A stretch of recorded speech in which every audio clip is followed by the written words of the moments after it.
Assalamualaikum warahmatullahi wabarakatuh. Innal hamdalillahi nahmaduhu wa nasta'inuhu wa nastaghfiruh wa natubu ilaihi wa na'udzu bihi min syururi anfusina wa min sayyiati a'malina. Man yahdillahu fala mudilla lahu wa man yudlil fala hadiya lahu. Wa asyhadu an la ilaha illallah wahdahu la syarika lahu wa asyhadu anna Muhammadan abduhu wa rasuluh. Amma ba'du. Para jamaah yang dimuliakan Allah Subhanahu wa taala, pada malam hari ini marilah kita panjatkan puji syukur kita kepada Allah Subhanahu wa taala, di mana Allah Subhanahu wa taala masih senantiasa memberikan kepada kita kesehatan, kesanggupan, semangat untuk thalabul ilmi, mencari ilmu. Pada malam ini insyaallah kita akan mengambil sebuah tema, komitmen seorang muslim terhadap sunnah Rasulullah sallallahu alaihi wasallam. Luzumu iltizamil muslim bi sunnati Rasulillah sallallahu alaihi wasallam.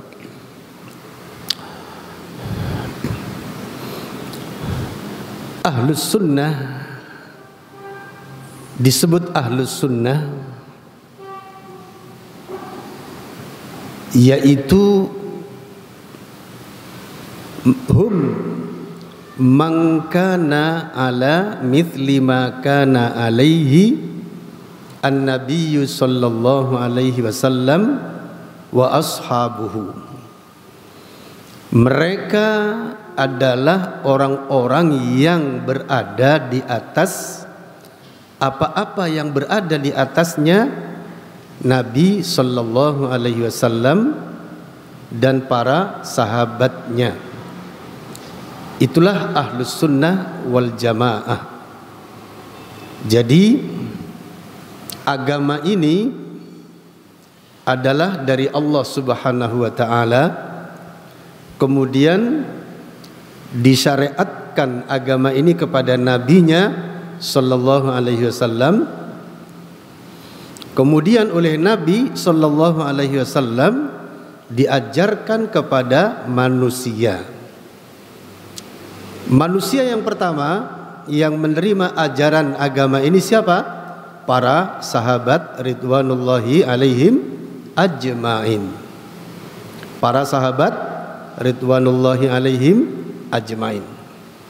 Karena itulah para sahabat dijadikan dalam masalah komitmen, dijadikan sebagai ikutan bersama Rasulullah sallallahu alaihi wasallam.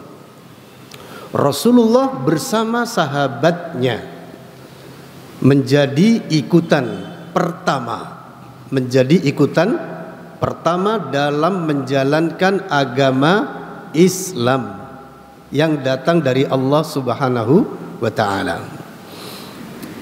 Maka barang siapa yang menjalankan agama ini, yakni agama Islam, seperti agama atau seperti keislaman yang dijalani oleh Nabi sallallahu alaihi wasallam dan para sahabatnya saat itu, maka hari ini mereka ini disebut ahlus sunnah, disebut ahlus sunnah.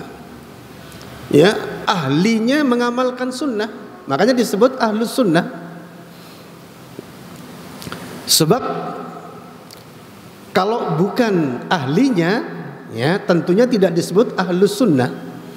Ya, bukan ahlinya itu contohnya gimana? Contohnya yaitu ada seorang muslim atau kaum muslimin yang dalam menjalani keislaman ini selalu berselisih, ya, selalu menyelisihi keislaman yang dilakukan oleh Nabi dan para sahabatnya, maka tentu bukan ahlus sunnah, bukan ahlus sunnah. Kenapa? Karena dia tidak ahli, ya, tidak ahli. Sebab disebut ahli itu karena dia benar-benar mengikuti sunnah Nabi, sunnah para sahabat. Ya, disebut sunnah Nabi para jamaah, artinya perbuatan Nabi Sallallahu Alaihi Wasallam terhadap agama ini. Bagaimana Nabi menjalankan ibadah? Nah ini, bagaimana keimanan Nabi Sallallahu Alaihi Wasallam dalam masalah ibadah. Nah ini, maka praktek-praktek ibadah yang dicontohkan oleh Nabi, mulai dari bab toharoh sampai kepada sifat sholat, ya, termasuk juga puasanya, hajinya, dan seluruh rangkaian amal-amal Islami yang diperintahkan, yang dicontohkan prakteknya oleh Nabi Sallallahu Alaihi Wasallam, maka semuanya disebut sunnah Nabi. Kenapa disebut sunnah Nabi? Perbuatan Nabi Sallallahu Alaihi Wasallam, karena semuanya dipraktekkan oleh Nabi Sallallahu Alaihi Wasallam. Kemudian mencakup apa saja sunnah Nabi itu? Ketika kita pandang dari sisi seperti ini, maka yang namanya sunnah Nabi adalah al-islamu kulluhu, al-islam kulluhu, Islam seluruhnya adalah sunnah Nabi Sallallahu Alaihi Wasallam. Makanya ketika seorang muslim komitmen terhadap sunnah Nabi disebut ahlus sunnah. Nah di sini kita harus mempunyai gambaran bagaimana seseorang disebut ahlus sunnah, karena mengikuti sunnah Nabi dalam menjalankan agama ini seluruhnya, ya, seluruh tafasilul Islam, ya, seluruh pasal-pasal Islam yang diperintahkan, yang dicontohkan oleh Nabi, yang prakteknya kita bisa baca dalam hadis-hadis Nabi Sallallahu Alaihi Wasallam, maka seluruhnya adalah sunnah. Sedangkan orang-orang siapapun, ya, sampai hari ini, sampai kapanpun, yang dalam menjalankan keislaman ini mengikuti cara, ya, praktek yang telah dipraktekkan oleh Nabi Sallallahu Alaihi Wasallam, maka mereka disebut ahlus sunnah. Itulah yang dimaksud di sini, hum man kana ala mithli ma kana alaihi an-nabiyyu sallallahu alaihi wasallam wa ashabuhu. Nabi dan para sahabatnya. Loh, kenapa para sahabat diikutkan? Karena para sahabat adalah manusia pertama yang menerima ajaran Rasulullah Sallallahu Alaihi Wasallam. Setiap Allah Subhanahu Wa Taala menurunkan syariatnya kepada Nabi Sallallahu Alaihi Wasallam, diterima oleh Nabi Sallallahu Alaihi Wasallam, dipahami oleh Nabi Sallallahu Alaihi Wasallam, lantas diamalkan di depan para sahabatnya, sekaligus diajarkan kepada mereka saat itu juga. Berarti antara Rasulullah dan para sahabatnya dalam mengamalkan keislaman tidak ada jeda waktu, tidak ada jeda waktu, melainkan Rasulullah dan para sahabatnya bersama-sama. Rasulullah dan para sahabatnya apa? Bersama-sama. Makanya antara Rasulullah dan para sahabatnya disebut kurun yang pertama.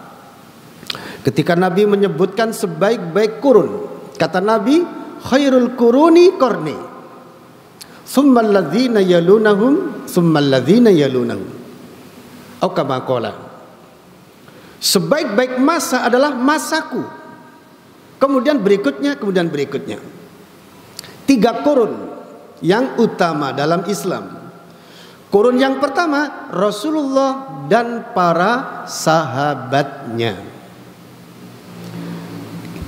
Ketika Nabi Shallallahu Alaihi Wasallam menerangkan tentang perpecahan umat, ya, bahwasanya umat Muhammad Shallallahu Alaihi Wasallam akan pecah menjadi 73 golongan.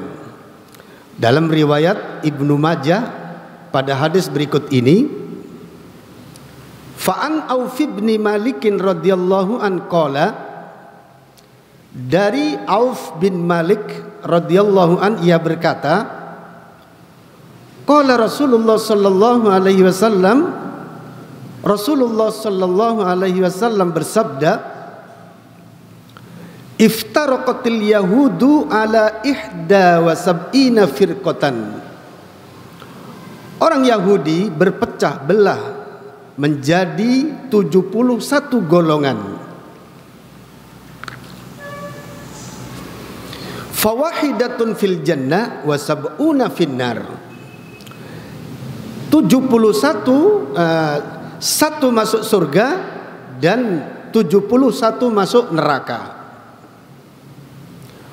Waftaraqatin nasara ala thintaini wa sab'ina firqatan. Dan orang-orang Nasrani, yaitu pengikut Injil, berpecah belah menjadi 72 golongan. Fa ihda wa sab'una firqatan finnar, 71 golongan masuk neraka. Wa wahidatun fil jannah, dan yang satu golongan masuk surga.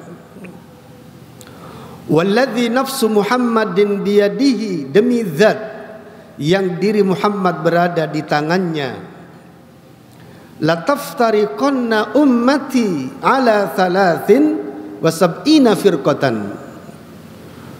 Sungguh umatku akan terpecah menjadi 73 golongan. Wahidatun fil jannah, satu golongan masuk surga. Wathnatani wa sab'una finnar, yang 72 golongan masuk neraka. Qila ya Rasulullah man hum. Rasulullah ditanya, siapa mereka?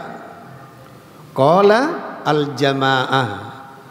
Nabi Rasulullah menjawab, yaitu al jamaah. Dalam riwayat Ibnu Majah. Wa fi riwayat Tirmidzi, dan dalam riwayat At-Tirmidzi, an Abdullah bin Amr radhiyallahu anhuma, dari Abdullah bin Amr radhiyallahu anhuma, qalu, para sahabat bertanya, wa man hiya ya Rasulullah, siapakah dia wahai Rasulullah? Qala ma ana alaihi wa ashabi, apa-apa yaitu keislaman yang aku berada di atasnya dan para sahabatku. Rawahu Tirmidzi, hadis ini diriwayatkan oleh Imam At-Tirmidzi. Mari kita lihat pada hadis ini para jamaah, keterlibatan para sahabat. Tadi saya katakan bahwasanya dalam ikutan dalam Islam, pertama adalah Rasulullah dan para sahabatnya. Satu liting, Rasulullah dan para sahabatnya, tidak bisa dipisahkan. Misalnya dipisahkan itu, misalnya ada satu kelompok, satu golongan dalam Islam ini yang fanatik Rasulullah saja misalnya, tanpa sahabat. Kita hanya Rasulullah, terus sahabat itu manusia biasa misalnya. Tidak bisa. Itu pernyataan tidak benar. Itu pernyataan bodoh. Dan itu pernyataan bukan pernyataan Ahlus Sunnah, melainkan di situ ada virus, ya. Di situ ada penyakit, ya. Penyakitnya apa? Pemahaman yang salah, manhaj yang salah, sistem, metodologi dalam beragama yang salah. Kenapa?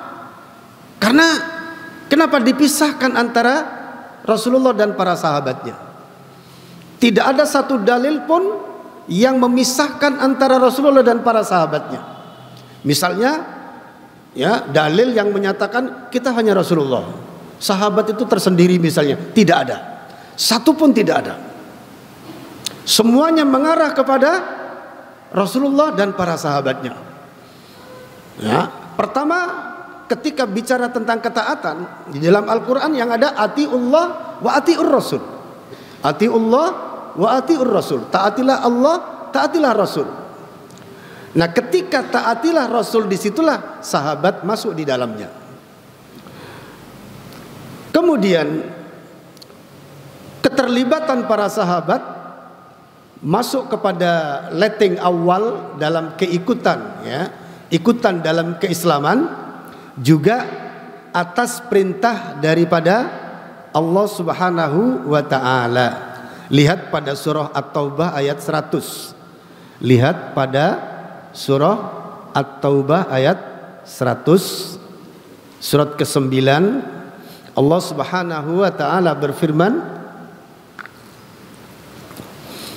A'udzu billahi minasy syaithanir rajim.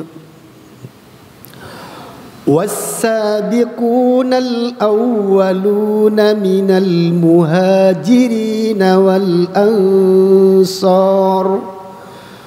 والذين اتبعوهم بإحسان رضي الله عنهم ورضوا عنه وأعد لهم جنات تجري تحتها الأنهار خالدين فيها أبدا ذلك الفوز العظيم. Artinya yang sudah siap dibaca keras, dibaca keras.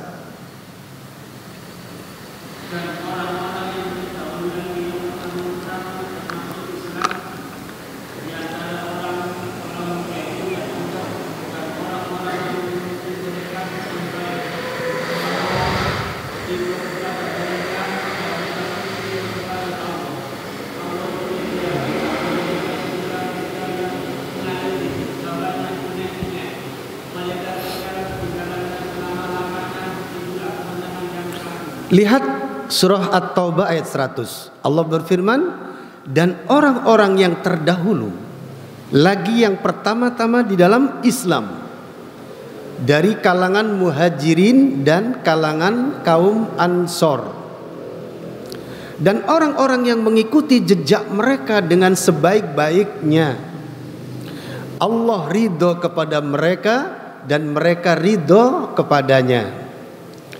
Dan Allah menyediakan bagi mereka taman-taman surga yang mengalir di bawahnya sungai-sungai. Mereka kekal di dalamnya selama-lamanya. Itulah kemenangan yang agung.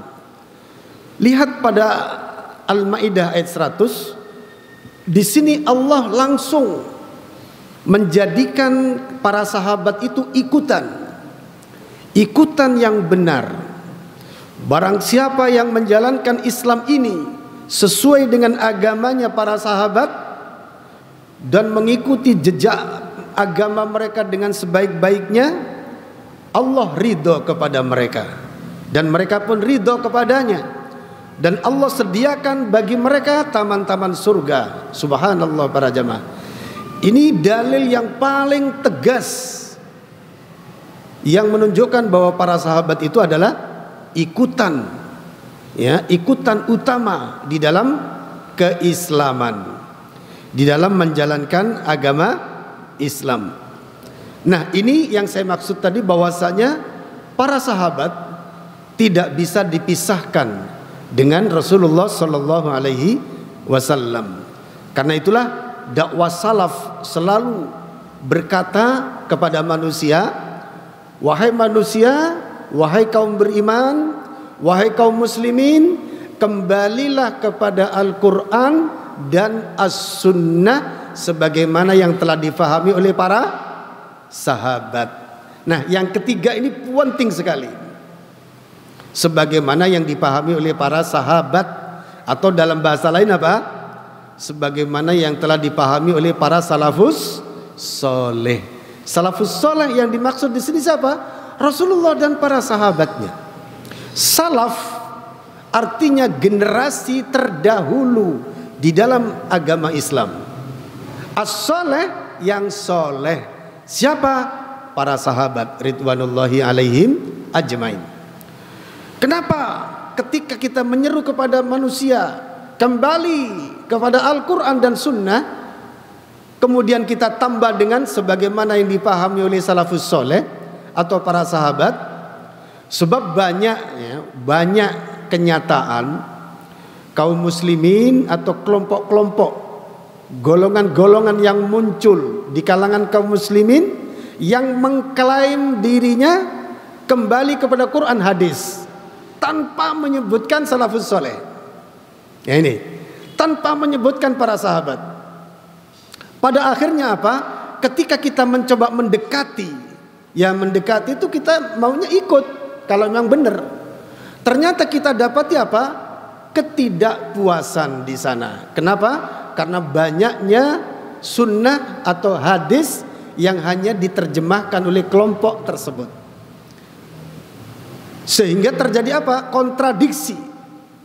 Sehingga terjadi bertentangan dengan para sahabat ridwanullahi alaihim ajmain. Dan ternyata pada kenyataannya mereka-mereka yang tanpa menyertakan sahabat atau salafus soleh, mereka pada akhirnya juga menyimpang dari jalan sunnah Nabi Sallallahu Alaihi Wasallam. Di antaranya apa? Banyak membuat aturan sendiri.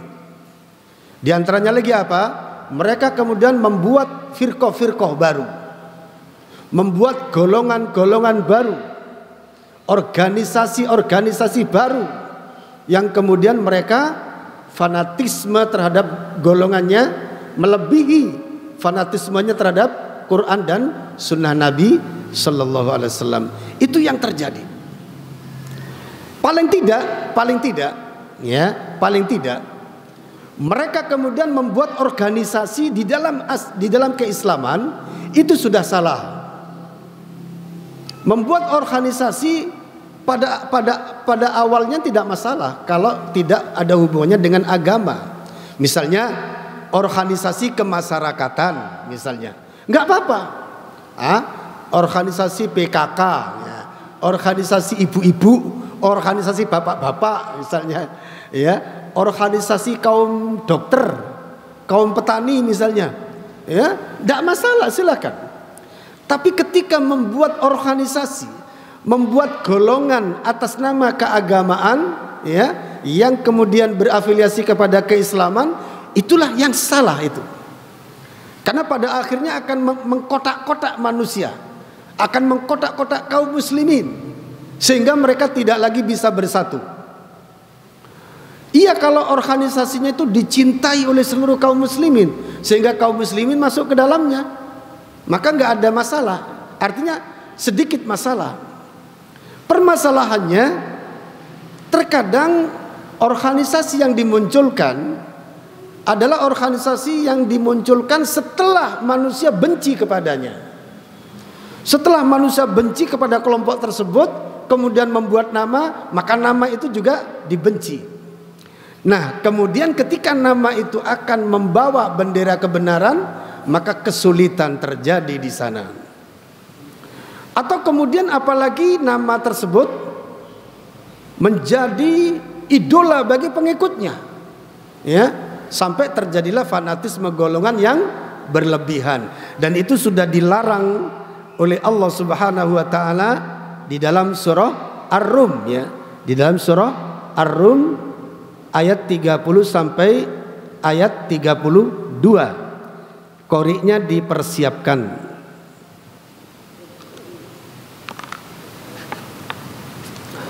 Pada ayat yang ke-30 Allah menyatakan fa'akim wajhaka lid-dini hanifa fitratallahi allati fataran nasa 'alaiha لا تبديل لخلق الله ذلك الدين القيم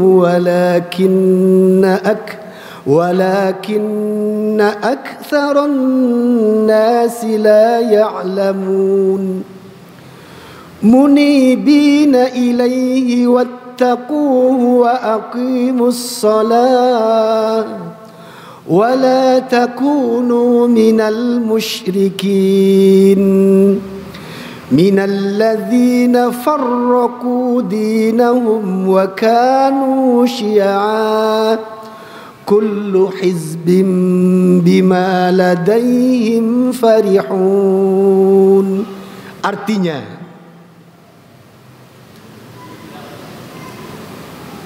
siap dibaca yang keras.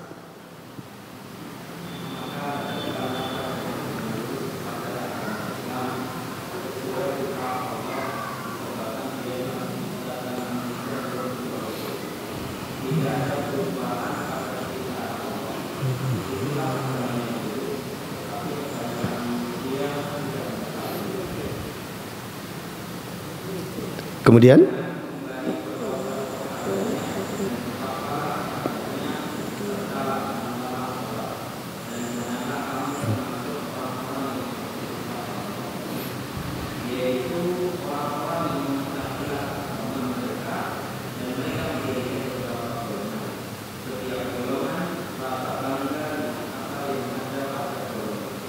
lihat para jamaah, larangan berkelompok-kelompok di dalam agama, di dalam keislaman.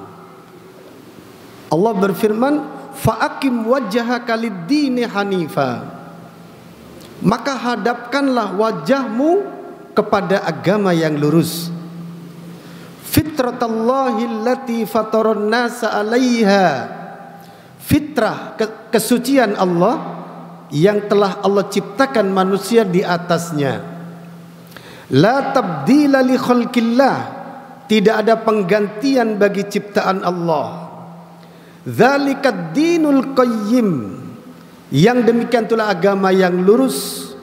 Walakinna aktsarun nasi la ya'lamun, akan tetapi kebanyakan manusia tidak mengetahui. Munibina ilaihi wattaquhu wa aqimus shalah, dengan kembali kepadanya dan bertakwalah kepadanya dan tegakkanlah salat. Kemudian apa berikutnya? Wala takunu minal musyrikin, janganlah kalian menjadi golongan orang-orang musyrik. Siapa orang-orang musyrik yang dimaksud? Minalladzina farraqu dinahum, yaitu orang-orang yang memecah belah agama mereka. Wa kanu syi'a, dan mereka terdiri dari bergolongan-golongan, berpartai-partai, berorganisasi-organisasi. Kullu hizbin, masing-masing partai, masing-masing hizib, bima ladaihim farihun, saling membanggakan diri dengan apa yang ada pada mereka. Subhanallah, terjadi sekarang. Apa yang terjadi sekarang itu ternyata sesuatu yang terlarang terjadi. Apa? Yaitu membuat golongan-golongan di dalam keislaman, membuat partai-partai, hizib-hizib, ya, membuat golongan-golongan, organisasi-organisasi di dalam keislaman, padahal sudah terlarang. Tapi kenapa para kiai itu kok membuat golongan itu loh. Saya tuh sampai heran. Kalau seandainya saya hidup di masa para kiai itu mencetus golongan, saya akan teriak-teriak itu, kiai, dilarang kiai.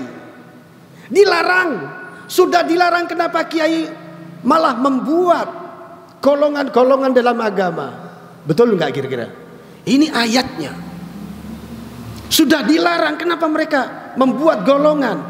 Berapa waktu mereka membuat golongan itu?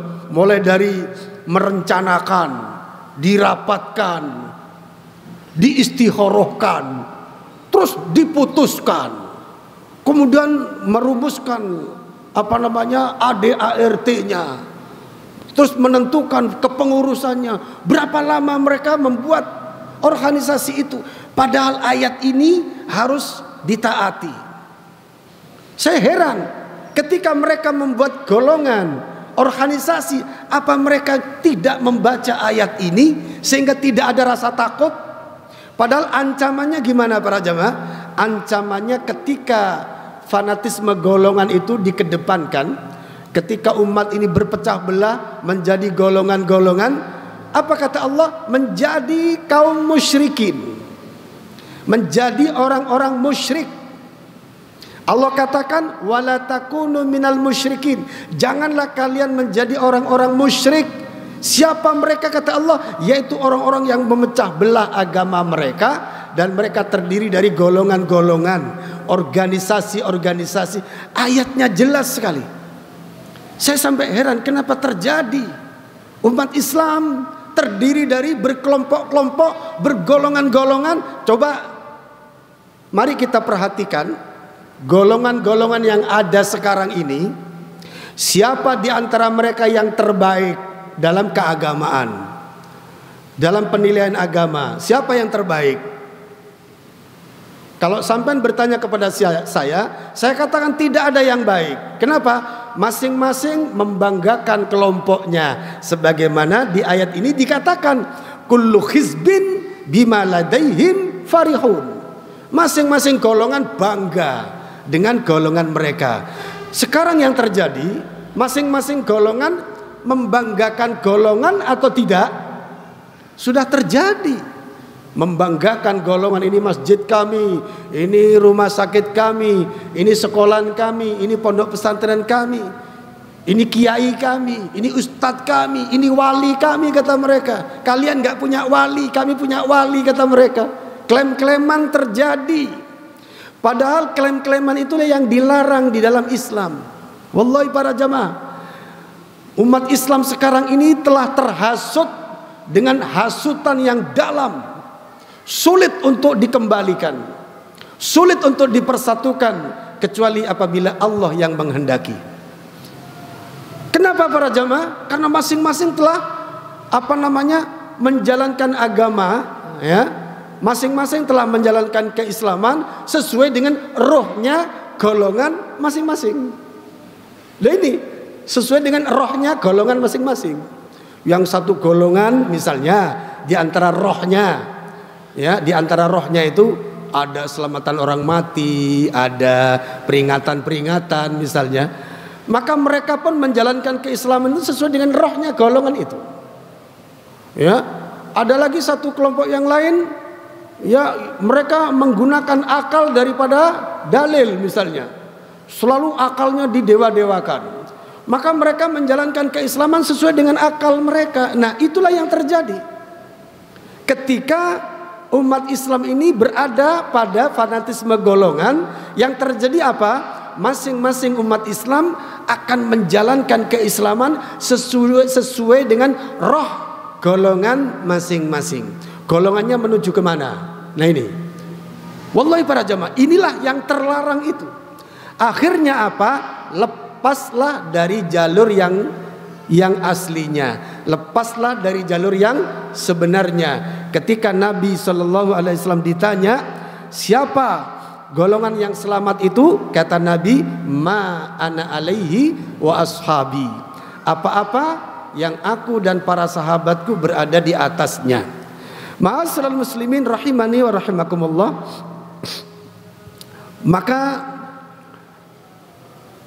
disinilah kita harus berpikir, jangan sampai menjalankan keislaman ini salah alamat, salah cara, salah metodologi, atau dalam bahasa Arabnya salah dalam manhaj. Kenapa? Karena Islam itu sudah ada. Karena Islam itu sudah dilengkapi. Oleh siapa? Oleh Allah langsung. Oleh Allah langsung. Sudah dilengkapi. Baik, dari sini silahkan diadzani dulu. Kita lanjutkan para jamaah.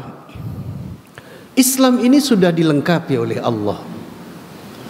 Sudah lengkap. tinggal melaksanakannya saja. Jadi dari Allah Subhanahu wa taala diturunkan kepada Rasulullah sampai sempurna. Oleh Rasulullah sallallahu alaihi wasallam dipraktekkan di depan para sahabatnya dengan sempurna. Semuanya dipraktekkan. Lailuha kanahariha, malamnya bagaikan siangnya. La yazighu anha illa halik, tidak ada yang menyimpang darinya kecuali pasti akan hancur. Jadi Rasulullah pun menerima Islam ini dengan sempurna, selesai semuanya. Praktek wudhunya sudah sempurna, praktek sholatnya sudah sempurna, praktek hajinya sudah sempurna, nggak perlu ditambah-tambah lagi, ya. Praktek umrahnya sudah sempurna, nggak perlu ditambah-tambah lagi. Doa-doanya pun sudah dikirim oleh Allah, nggak perlu diganti. Kemudian cara tawaf di Ka'bah sudah dikirim oleh Allah dan dipraktekkan langsung oleh Rasulullah dan diterima oleh para sahabat dengan sempurna. Maka tidak ada lagi penambahan dan pengurangan di dalam keislaman.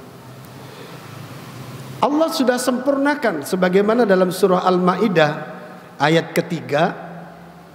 Di tengah-tengah ayat Allah menyatakan, Al-yauma akmaltu lakum dinakum wa atmamtu alaikum ni'mati wa raditu lakumul islama dina. Pada hari ini telah aku sempurnakan bagi kalian agama kalian, dan telah aku sempurnakan kepada kalian nikmatku, kata Allah, dan aku telah rela Islam sebagai agama. Ayat ini menunjukkan bahwa Islam itu sudah sempurna.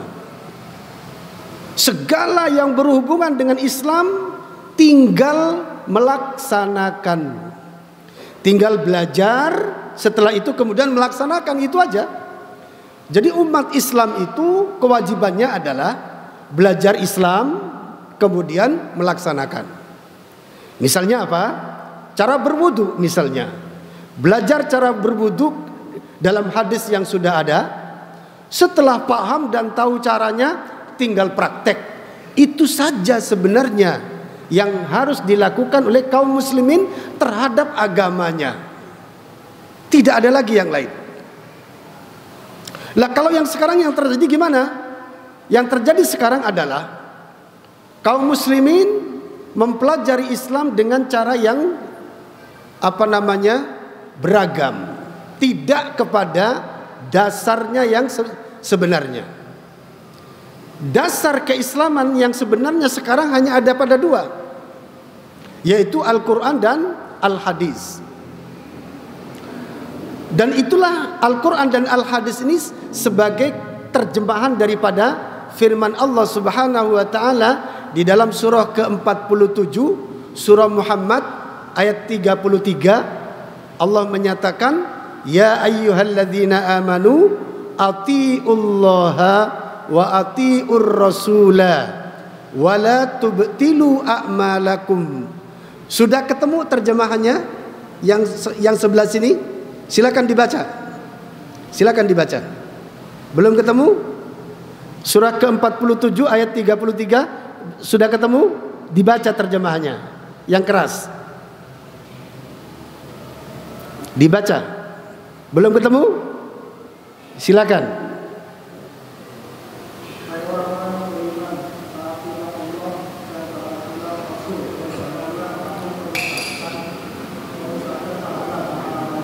Wahai orang-orang yang beriman, kata Allah, atiullaha, taatilah Allah, yakni kembali kepada Al-Quran kalau sekarang. Wa atiur rasul, taatilah Rasul, yakni kembali kepada Al-Hadis. Wala tubtilu a'malakum, kata Allah, jangan kalian rusak amal kalian. Berarti kalau enggak kembali kepada Al-Quran dan Al-Hadis, maka amalnya rusak. Bagaimana tidak rusak? Misalnya wudhu saja misalnya. Kan hadis tentang wudhu sudah ada. Segala sesuatu yang berhubungan dengan wudhu ada hadisnya. Dalam satu bab, babul wudhu. Rawahu Muslim, rawahul Bukhari, ada riwayatnya di situ. Ternyata wudhunya berbeda dengan teks cara yang ada dalam hadis. Maka bagaimana hukumnya? Rusak wudhunya. Berdasarkan surah Muhammad ayat berapa tadi? Ayat 33. Wala tubtilu a'malakum, kata Allah. Jangan kalian rusak, jangan kalian batalkan amal-amal kalian. Lah kalau wudhunya nggak sesuai dengan hadis, maka sudah pasti rusak sudah. Ini satu contoh saja wudhu, belum yang lain. Karena pada akhirnya umat Islam sekarang, banyak umat Islam yang tidak mereferensi kepada keasliannya, kepada sumbernya. Menjadi Muslim tapi tidak mau mereferensi kepada sumber keislaman yang sebenarnya. Ya sudah pasti rusak. Makanya kok kemudian kita dapati umat Islam ini mewocoro. Masing-masing kelompok gak sama.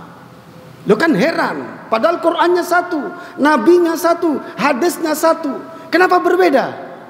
Taruhlah sekarang coba cek di lapangan. Kelompok-kelompok yang ada di Indonesia saja misalnya, saya gambarkan dengan kelompok A, kelompok B, kelompok C misalnya. Coba antum lihat bagaimana kelompok A dalam menjalankan agama.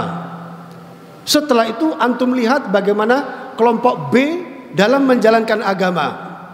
Setelah itu antum lihat kelompok C bagaimana dalam menjalani agama ini. Pasti Anda akan mendapati tidak ada yang sama. Kan aneh. Kalau tidak ada yang sama di antara A, B, C yang sama-sama Muslim, yang kitab Qur'annya satu, nabinya satu, hadisnya satu, kenapa di lapangan tidak sama? Nah, inilah yang dimaksud oleh Allah, wala takunu minal musyrikin. Janganlah kalian menjadi orang-orang musyrik, yaitu orang-orang yang memecah belah agama mereka, dan mereka terdiri dari berkelompok-kelompok, berorganisasi-organisasi, masing-masing bangga. Dan sudah terjadi. Kelompok A mengklaim kami paling ahlus sunnah, kamilah aswaja, kata mereka. Kelompok B juga begitu, mengklaim kami muslim yang sejati. Ya. Kelompok C juga begitu, mengklaim kami adalah pengikut Nabi yang setia. Masing-masing mengklaim kebenaran. Padahal ketika dicek di lapangan tidak sama satu dengan yang lainnya. Nah ini para jamaah, inilah kenapa Allah melarang kita berkelompok-kelompok. Kenapa Allah dan Rasulnya melarang kita berorganisasi-organisasi? Karena mudorotnya sangat besar.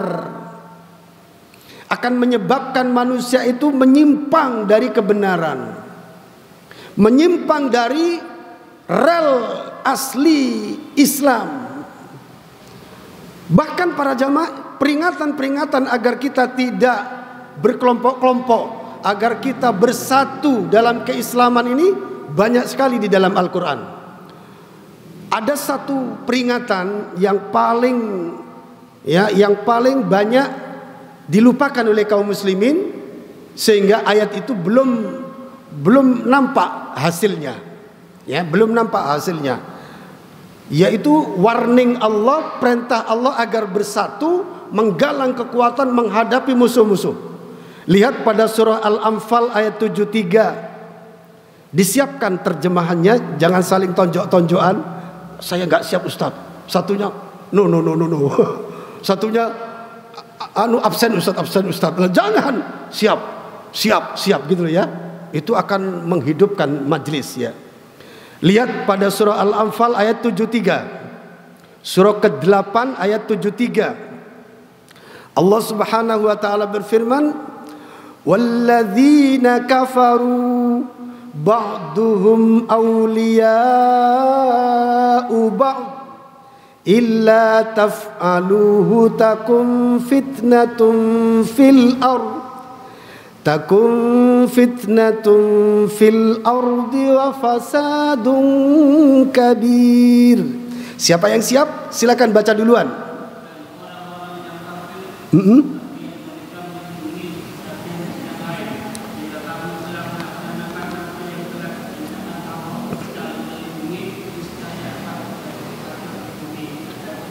Masya Allah. Walladzina kafaru, lihat, walladzina kafaru, orang-orang kafir, ba'duhum awliya'u ba'd, sebagian mereka menjadi pelindung bagi sebagian yang lain. Apa kata Allah? Illa taf'aluhu, jika kalian tidak melakukan yang serupa, tidak menggalang konsolidasi, menggalang ukhuwah Islamiyah, kekuatan, apa kata Allah? Takun fitnatun fil ard, akan terjadi fitnah di muka bumi, wa fasadun kabir, dan kerusakan yang besar. Wallahi para jamaah, ini peringatan bagi Allah untuk kita. Dan ayat ini sampai hari ini belum terbukti, belum bisa dilaksanakan oleh kaum muslimin. Setelah kapan? Ternyata setelah kaum muslimin dipecah belah. Setelah kaum muslimin berpecah belah, berorganisasi, organisasi, sakno, ya, sak golongan, ya. Terkadang bikin masjid sendiri cuma diisi 3 orang, sak golongan. Tapi sudah membuat perpecahan begitu loh. Maka apa yang terjadi? Fitnah yang kita rasakan sekarang ini. Islam dan kaum muslimin dihinakan saat ini para jamaah. Orang-orang kafir sekarang bangga. Orang barat yang mayoritas kafir, mereka memandang Islam itu agama yang kotor, agama teroris, agama radikal kata mereka. Yang salah siapa? Yang salah umat Islam sendiri. Yang salah umat Islam sendiri. Kenapa? Tidak mau kembali kepada rel keislaman yang sebenarnya, yakni mengikuti petunjuk Al-Quran dan Sunnah Rasulullah Sallallahu Alaihi Wasallam. Umat Islam saat ini lebih kepada mengembangkan ide masing-masing. Kelompok A bervariasi seperti ini, kelompok B bervariasi seperti itu. Mereka bangga, inilah kami. Kata satunya, inilah kami. Kami muslim yang berinovasi kata mereka. Wallahi, saling bangga sebagaimana yang difirmankan oleh Allah dalam surah An-Nur, kullu hizbin bima ladaihim farihun. Masing-masing bangga dengan apa yang ada pada mereka. Sudah terjadi para jamaah. Saat ini masing-masing golongan sudah menikmati hasil karya masing-masing. Hasil karya masing-masing sudah dinikmati oleh mereka dan kelompoknya. Yang mana akhirnya kaum muslimin tidak lagi punya izzah, tidak lagi punya bendera khusus yang benar-benar mewakili Islam. Kenapa? Karena masing-masing telah merasa kami paling benar. Ketika diajak bersama, mereka mengatakan ikut kami saja karena kami yang benar. Kata satunya, kami yang benar, ikut kami saja. Susah untuk diajak bersatu. Dan apalagi para jamaah dalam kondisi seperti ini, dalam kondisi yang carut marut, masing-masing kelompok membawa keislaman yang bervariasi, yang lepas dari jalur sebenarnya. Seandainya pun kaum muslimin bersatu, maka persatuannya pun belum tentu bisa mencapai kebenaran. Kenapa? Karena pada akhirnya akan dibawa kepada kelompoknya juga. Nah ini para jamaah, maka seruan yang paling baik untuk saat ini adalah seruan kembali kepada satu jalan, yakni kepada Al-Quran dan Sunnah Rasulullah Sallallahu Alaihi Wasallam, sebagaimana yang telah dipahami oleh para salafus soleh. Para salafus soleh siapa? Yakni para sahabat ridwanullahi alaihim ajmain. Kenapa para sahabat para jamaah? Karena para sahabat adalah manusia pertama yang menyadap syariat yang diturunkan dari langit kepada Nabi sallallahu alaihi wasallam. Syariat yang diturunkan dari langit kepada Nabi sallallahu alaihi wasallam, lalu oleh Nabi dipancarkan, disadap oleh siapa? Oleh para sahabat ridwanullahi alaihim ajmain. Mereka amalkan langsung saat itu pula. Sampai dalam masalah wahyu, para sahabat berkomentar seperti ini. Tidak ada 10 ayat, melainkan kami telah tahu di mana turunnya, sebab apa diturunkannya, dan apa perintahnya, dan apa larangannya. Sekaligus dihafal, sekaligus diamalkan saat itu pula. Sehingga para sahabat adalah Al-Quran An-Natik, Al-Quran yang berbicara, Al-Quran yang berjalan, Al-Quran yang bergerak-gerak adalah para sahabat. Sampai pun Allah kemudian legalkan mereka menjadi ikutan yang terbaik di surah At-Taubah ayat 100. Orang-orang yang terdahulu, lagi yang pertama-tama di dalam Islam, Muhajirin dan Ansor, dan orang-orang yang mengikuti jejak mereka dengan sebaik-baiknya. Allah ridha kepada mereka dan mereka pun ridha kepadanya. Al-ayah. Ini artinya para sahabat itu adalah Quran yang bergerak. Nabi dan para sahabatnya adalah Quran yang bergerak. Allah telah meridai mereka.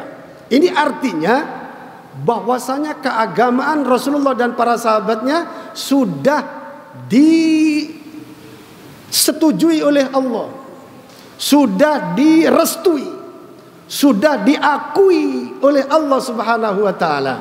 Sehingga kita sekarang umat Islam tinggal kalau disuruh kepada Rasul dan para sahabatnya, tinggal sami'na wa ata'na, tinggal mengamalkan apa adanya. Apalagi para sahabat, para jamaah, para sahabat tentunya manusia yang tidak bisa ditinggalkan. Ya, kenapa? Karena manusia pertama yang menerima syariat dari Nabi adalah para sahabat. Nabi dari Allah, para sahabat dari Nabi langsung. Maka tidak benar kalau kita sekarang dalam menjalankan agama, misalnya kita dari Nabi langsung, nggak benar. Bagaimana caranya? Bagaimana mungkin? Kita ini dari Nabi langsung, bagaimana mungkin? Yang benar adalah urutannya adalah Nabi kemudian para sahabat. Nah, dari sahabat kepada manusia. Manusia yang hidup sesudah para sahabat pun tidak boleh, tidak bisa mereka mengatakan saya dari Nabi saja. Tidak bisa. Kenapa? Karena mereka hidup setelah para sahabat. Maka Islam yang harus dijalankan adalah Islam yang di-copy paste dari siapa? Dari para sahabat. Tidak bisa, ya, tidak kurang, tidak lebih dari itu. Islam yang di-copy paste dari sahabat itulah yang harus dijalankan. Wah, saya dari Nabi langsung, bagaimana mungkin? Wong mereka lahir setelah Nabi meninggal. Yang ada hanya sahabat.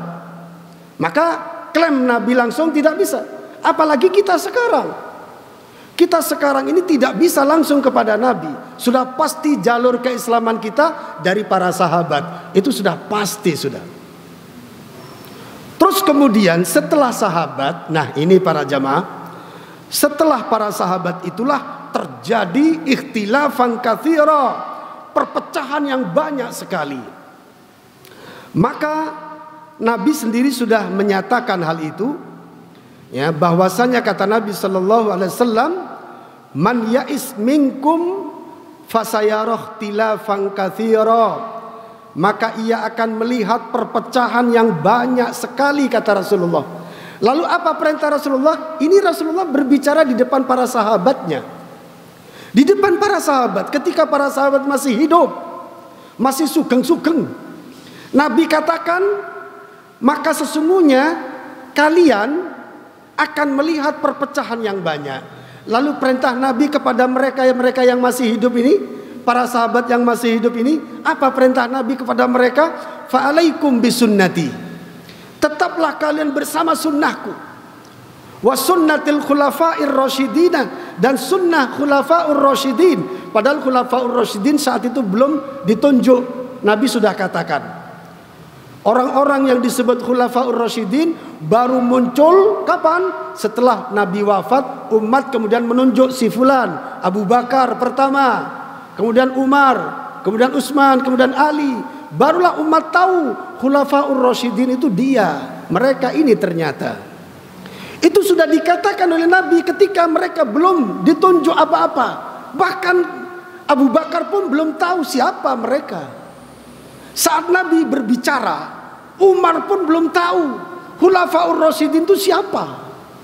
Saat itu Utsman pun juga belum tahu, Ali juga belum tahu siapa khulafaur rasyidin.